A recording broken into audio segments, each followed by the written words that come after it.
Good morning students. आज हम बात करेंगे चैप्टर 10 के क्वेश्चन आंसर्स की। चैप्टर 10 जो है कंप्लीट हो चुका है। इसका क्वेश्चन नंबर फर्स्ट जो है वो है, शरीर में होने वाले परिवर्तनों के लिए उत्तरदायी अंतःस्रावी ग्रंथियों द्वारा स्रावित पदार्थ का नाम क्या है।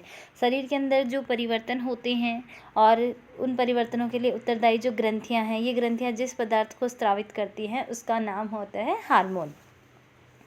क्वेश्चन नंबर 2 है, किशोरावस्था को परिभाषित कीजिए। 11 से लेके 18 या 19 वर्ष तक की जो अवस्था होती है जिसमें कई तरह के परिवर्तन आते हैं उसे किशोरावस्था कहते हैं। क्वेश्चन नंबर 3 आपका है, ऋजुस्राव क्या है, वर्णन कीजिए।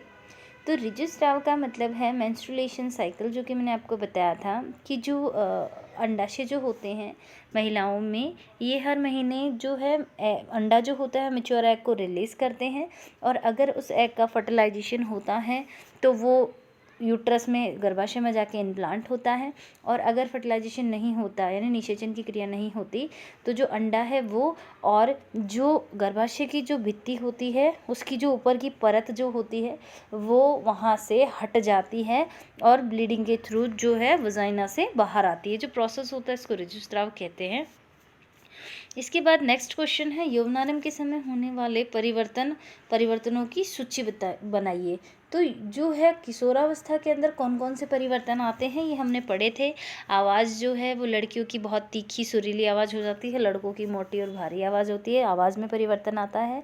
जो शारीरिक बनावट जो होती है, संरचना होती है, इसमें परिवर्तन आते हैं, जैसे कि लड़कों के अंदर दाढ़ी मूंछ का आना, गले के अंदर जो एडम्स एप्पल जिसको कंठमणि कहते हैं इसका अधिक विकास होना, और इसी के साथ अगर हम बात करें जो द्वितीयक गौणलैंगिक लक्षण हैं उनका विकसित होना, जो जनन तंत्र है वो विकसित हो जाना, इस तरह के कई तरह के परिवर्तन आते हैं। इसी के साथ अगर हम बात करें अगले क्वेश्चन की, तो 2 कॉलम वाली एक सारणी बनाइए जिसमें अंतःस्रावी ग्रंथियों के नाम और उससे स्रावित होने वाले हार्मोनों के नाम। तो आपको यहाँ पे क्या करना है, 2 कॉलम बनाने हैं, जैसा कि आपको स्क्रीन पे दिख रहा होगा। आपको क्या करना है, 2 कॉलम बनाने हैं। इस तरह से आप 2 कॉलम बनाएंगे और एक में आप लिखोगे अंतःस्रावी ग्रंथि और दूसरे में आप लिखोगे हार्मोन। यानी जो एक तो अंतःस्रावी ग्रंथियों के नाम लिखने हैं, दूसरी तरफ आपको हार्मोन्स के नाम लिखने हैं जो इनसे स्रावित हो रहे हैं। अब यहाँ पे आपको क्या करना है, जितनी ग्रंथियाँ मैंने आपको पढ़ाई हैं, जैसे कि पीयूष ग्रंथि है वो वृद्धि हार्मोन स्रावित करती है, अग्नाशय ग्रंथि है वो इंसुलिन हार्मोन बनाती है, एड्रीनल ग्रंथि है वो एड्रिलिन हार्मोन बनाती है। इसी के साथ अगर हम अंडाशय ग्रंथि की बात करें, अंडाशय जो है वो एस्ट्रोजन हार्मोन बनाती है। जो वृषण ग्रंथि है वो टेस्टोस्टेरोन हार्मोन का निर्माण करती है। थायराइड ग्रंथि जो है वो थायरॉक्सिन हार्मोन बनाती है। तो जितनी भी 6-7 ग्रंथियाँ आपको मैंने बता रखी हैं उन ग्रंथियों के नाम लिखने हैं और उनसे स्रावित हार्मोन्स के नाम लिखने हैं। क्वेश्चन नंबर 6 है, लिंग हार्मोन क्या है, उनका नामकरण इस प्रकार क्यों किया गया है, इनके कार्य बताइए। देखिए, लिंग हार्मोन कौन से होते हैं, जो आपको मैंने बताया कि जो महिलाओं में और पुरुषों में जो द्वितीयक गौणलैंगिक लक्षण होते हैं उन्हें नियंत्रित हार्मोन्स के द्वारा किया जाता है, और जो हार्मोन्स होते हैं वो उन्हें नियंत्रित करते हैं। अगर हम महिलाओं में बात करें तो महिलाओं में जो अंडाशय होते हैं, अंडाशय जो है उसके द्वारा एस्ट्रोजन हार्मोन का स्राव होता है, और जो पुरुषों की अगर हम बात करें तो पुरुषों के अंदर जो है वृषण ग्रंथि के द्वारा टेस्टोस्टेरोन हार्मोन का निर्माण होता है, और ये इनके जो हैं विभिन्न जो इनके द्वितीयक लैंगिक लक्षण हैं उनका नियंत्रण करता है।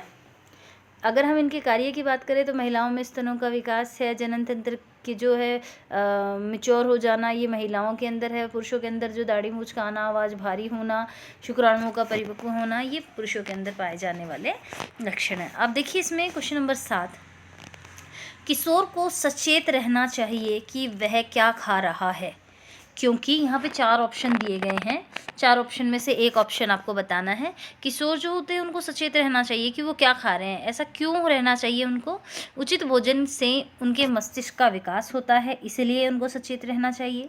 शरीर की तीव्र गति से होने वाली वृद्धि के लिए उचित आहार की आवश्यकता होती है, इसलिए उन्हें सचेत रहना चाहिए। किशोर को हर समय भूख लगती रहती है। किशोर को स्वाद कलिकाएं भली भांति विकसित होती हैं। तो यहाँ पे जो आंसर आपका होगा वो होगा, शरीर में तीव्र गति से होने वाली वृद्धि के लिए उचित आहार की आवश्यकता होती है। जो ऑप्शन ए है वो भी सही है, उचित भोजन से उनके मस्तिष्क का विकास होता है, बिल्कुल सही है।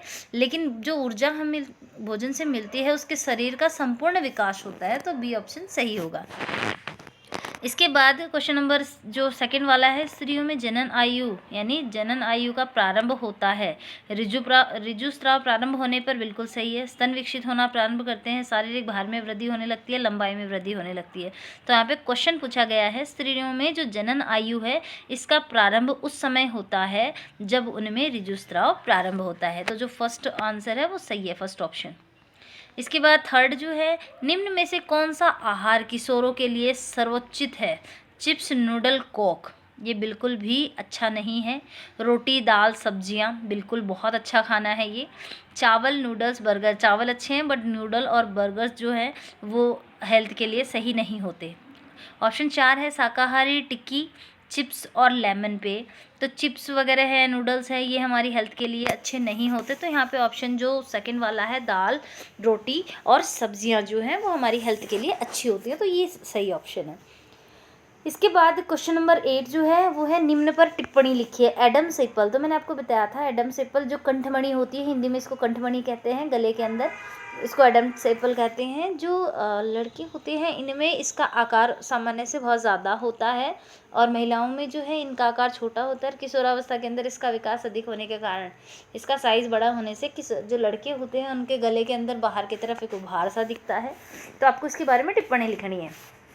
सेकंड जो है आपका है गौण लैंगिक लक्षण।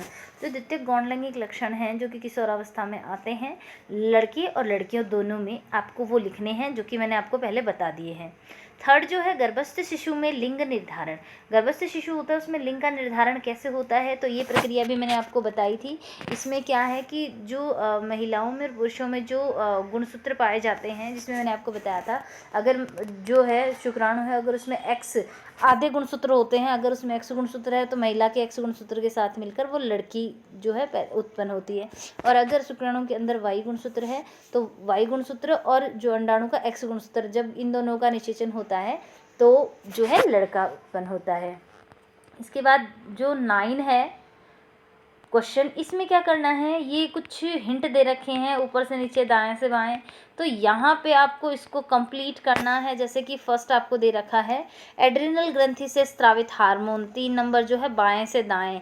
तो एड्रिनल 3 नंबर देखिए, एड्रीनलिन, एड्रिनल ग्रंथि एड्रीनलिन हार्मोन का स्त्राव करती है। सेकंड फिर आपको दे रखा है मेंढक के लार्वा से वयस्क में होने वाला परिवर्तन, इसको कायांतरण कहते हैं। अंतःस्रावी ग्रंथियों द्वारा स्त्रावित पदार्थ हार्मोन होता है, किशोरावस्था को कहा जाता है। अब देखिए 6 नंबर दाएं से बाएं के अंदर जो है 6 नंबर में टीन एजर्स बोलते हैं इसको, और इसमें पूछा है किशोरावस्था को कहा जाता है टीनेजर, टीन एज।